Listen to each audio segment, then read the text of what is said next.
Now, we have seen countless homes destroyed because of this mountain fire. It's just devastating. And this morning, the flames continue to burn toward neighborhoods. Yeah, we want to go to KCAL News reporter Luzdelia Caballero. She's live in Santa Paula with the latest. And Luzdelia, at this hour, you're actually in a spot where there's hot spots right behind you. Absolutely. And you know, I want to let you guys know that what we've witnessed within the last 2 hours is truly a testament to what firefighters are dealing with here on the ground. Ever-changing conditions, embers going from area to area as those winds continue fanning those flames, that dry brush fueling them. And what you're looking at now is where a home used to be, sitting pretty at the top of the hill. And our cameras were actually rolling when winds carried embers to that area. And in less than an hour, that home, as you can see on your screen, covered in flames, and now it is completely leveled. As you can see right there, those winds continue moving those embers, brush continues catching on fire, and you can really see that westerly flow from the smoke and the ashes that are centered in that area. Again, the mountain fire has grown very, very quickly. It started Wednesday and triggered evacuation orders for more than 10,000 people as it threatened thousands of structures. And as of now, the evacuation zones are the following. Take a look. Zone 1, north of Somis, areas north of East Los Angeles Avenue, Highway 118, west of Balkan Canyon Road, and east of LA Vista Avenue. Zone 2, Satakoy Country Club, east of Los Angeles Avenue, Highway 118, and south of the Santa Clara River and north of Beardsley Road. Zone 3, areas south of Highway 118, west of North Lewis Road, north of North Loop Drive and Mission Drive, and east of Fairway Drive. Zone 4, West Camarillo, Las Posas, Spanish Hills area, north of Las Posas Road, south and east of Central Avenue and Beardsley Road, and west of Anacapa Drive. Zone 6, the area extending south of Santa Clara River, east of Los Angeles Avenue, north of Satakoy Country Drive, and west of Briggs Road. Zone 7, the area north of Highway 101 and south and east of Beardsley Avenue and south of Central Avenue. Zone 9, the area east of Santa Paula Community Golf Course, north along Santa Clara River, west of Mountain Road, which is where we're at, south of certain areas, and also south to Bixby Road. And Zone 10, an area extending east of 12th Street to Willard Road, south of Highway 126 along Santa Clara River. Now, listen up. There are folks in an evacuation warning.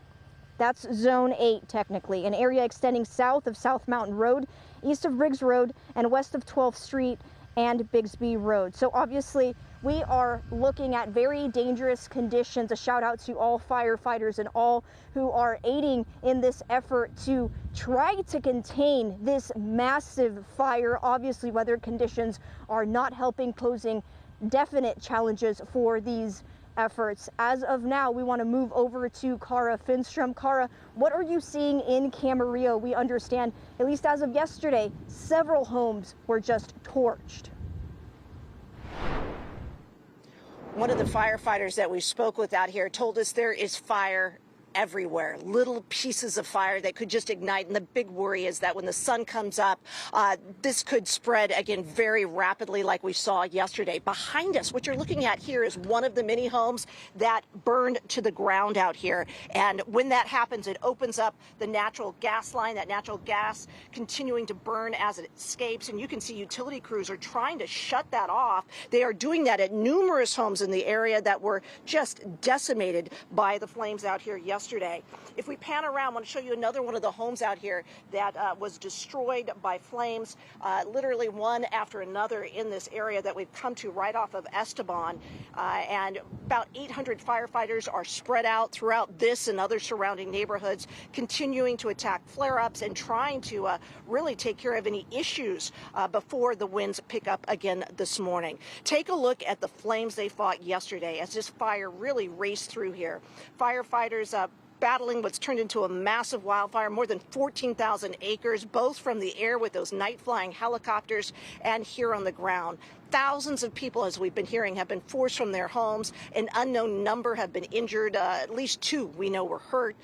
Dozens of homes and structures, again, obliterated. The mountain fire first reported yesterday morning on South Mountain, and forecasters say those winds really spread it, jumping the Ronald Reagan or 118 freeway into Camarillo Heights, and then burning to the west, north, and south.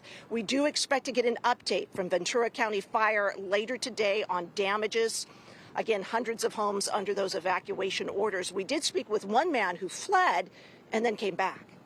I put out 4 to 5 fires. My neighbors surrounding homes, I put their fires out, and with the assistance of Camarillo Fire. Were you able to save their home? Yes, I was. My neighbor to the south of me, or to the west of me, I was able to save his home. Now, one of the big concerns for firefighters today is going to be having the resources to fight this. One of the firefighters I spoke with who said he was in Moore Park when this broke out, came here, said within 30 minutes they ran out of water from the hydrants. And so they were getting water from water tenders, trucks that brought it up. So they also, of course, are using water dropping helicopters, but he says they're using it very judiciously because water is a limited resource right now for these crews. They brought in support from all across the state as well to try and help at this point. And we know the governor is also announced yesterday that he was able to secure some FEMA resources that hopefully can help as they continue to battle this today. Yeah, just so awful to see, but you can see that the sun is coming up behind you, Cara, so hopefully once the sun comes up, then get a better idea of how much damage and how to attack these hot spots that you're facing. All right, Cara, thank you so much. Stay safe out there.